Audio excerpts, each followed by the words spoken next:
So Visa is effectively the largest payment network in the world.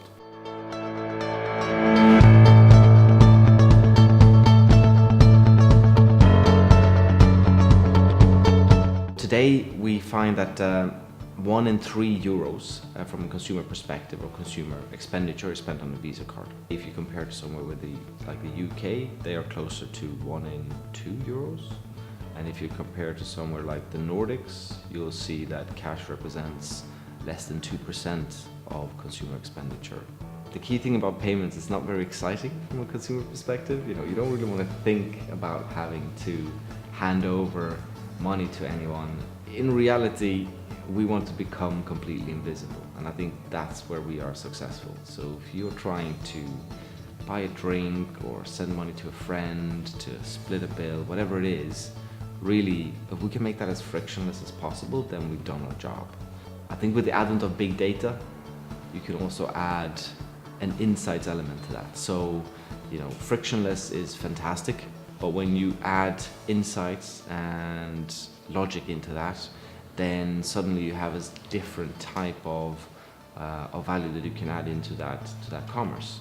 So whether it's rewarding customers for certain behaviors, whether it's helping merchants understand how to engage with consumers, whether it's enabling partnerships, tie-ins between merchants and between banks for the benefit of consumers and for the benefit of commerce, then that becomes really interesting. So if you imagine the type of data that we would cover is frequency, is where consumers spend, when they spend. And from a merchant perspective, we can track trends and correlations between how one merchant's business could correlate to another one. So there's a lot of synergies to be had there. So we wanted to get to the bottom of, well, is this true? Is cash really more expensive than card?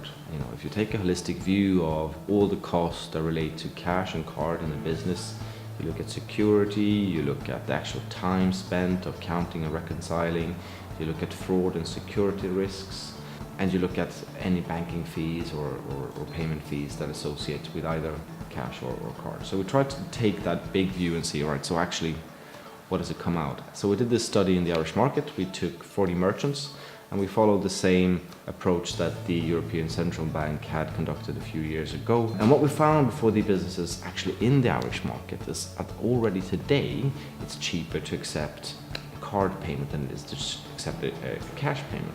So when you compare on accepting €1 on a card versus a €1 in cash, the costs come out significantly lower.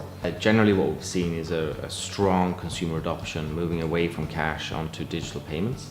But as you say, technology is evolving every day, and in reality, the card is just a physical representation of a number that links back to a bank account.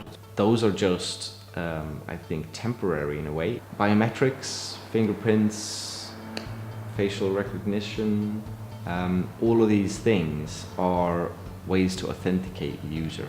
And once you have that and have that linked to a payment credential, really, then you're flying. So I think this is just the start of what's going to be quite an exciting journey around payments. If you walk into a store sometimes and they don't accept card payments, you might as well walk out because you don't have cash on you.